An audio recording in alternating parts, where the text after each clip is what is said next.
আজ আমরা আমাদের ইংলিশ শেখার ক্লাসের শিখব অন ইন অ্যাট কোথায় কোথায় বসে। আমাদের প্রত্যেকেরই প্রায় কম বেশি সবসময় এই নিয়ে অসুবিধা হয়। আজকে স্পষ্টভাবে জেনে নেওয়া যাক কোথায় কোথায় ইন, কোথায় কোথায় অন এবং কোথায় কোথায় অ্যাট বসে। সাধারণত কোনো চার দেওয়ালে বন্ধ থাকলে আমরা ইন বলি, অর্থাৎ মধ্যে। কয়েকটা এক্সাম্পল দেখে নেব।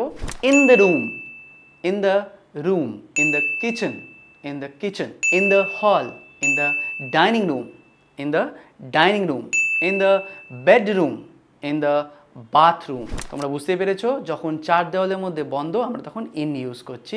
তারপর দেখব কি আরেকটাও এগিয়ে যাই, যেমন গ্রাম শহর দেশ, অর্থাৎ গ্রামে দেশে এবং শহরে এক্ষেত্রেও কিন্তু ইন হবে। যেমন in the city, in the city, in the town, in the village, in the village। এবার দেখি পরেরটা, যেটা হলো গাড়ির ক্ষেত্রেও কিন্তু same process. In a taxi, in the car. জলের ভেতরে, in the water, in the water. In the shop, in the shop. In the mall, in the restaurant. কোনো মাসের নামের ক্ষেত্রে বা কোনো সালের নামের ক্ষেত্রেও কিন্তু ইন বসবে। যেমন ধরো in May, in October, in December, in 2006, in 2020, in 2024। সকাল বিকেল দুপুর রাত ইত্যাদির মধ্যেও কিন্তু আমরা ব্যবহার করব ইন। যেমন in the morning, in the night, in the evening, in the midnight, in the midday। আশা করি তোমরা আমাকে এখনও অবধি ফলো করছো। যদি কোথাও কনফিউশন হয় অবশ্যই ভিডিওটা ব্যাক করে আবার দেখে নিও। কোনো ছবিতে এটা বোঝাতে গেলেও কিন্তু আমরা ইন বলি। যেমন in the picture, in the book, in the news paper, in the magazine, in the world, in the sky, in Kolkata, in Delhi, in a drawer, in a box.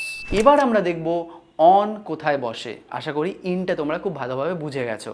যদি কোনো কনফিউশন হয় অবশ্যই কমেন্ট করো।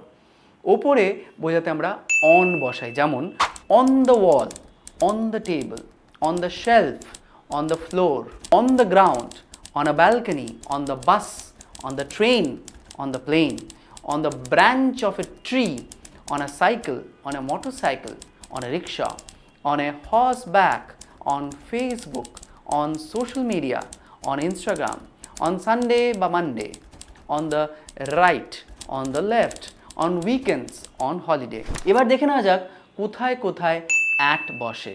প্রথমেই বলবো at school, at home, at college, at university। একটি ছোট্ট কিন্তু প্রমিনেন্ট জায়গাকে বোঝাতে আমরা অ্যাট ব্যবহার করি। যেমন at the airport, at the station, at the bus stop, at the door, at Netaji Subhash Road, at Subhash Park, at a party, at a concert, at her desk। Particular time বোঝানোর জন্য আমরা at use করি। যেমন at 3 PM, at 6 AM, at dawn, at noon, at night এটাও বলা হয়। তাহলে তোমরা এইগুলোকে খুব ভালো করে প্র্যাকটিস করো, প্র্যাকটিস করে মনে রাখার চেষ্টা করো। আর রোজকার যে কনভারসেশন যেগুলো আমরা আগের ক্লাসগুলোতে দিয়েছি সেগুলোতেও কিন্তু এগুলো ইউজ করে আরও ভালো করে সরগর করে নাও। আশা করি ভিডিওটি ভালো লেগেছে। ভালো লাগলে অবশ্যই যেমন আমি বলি লাইক, কমেন্ট অ্যান্ড শেয়ার। আজ তাহলে চলি, টাটা।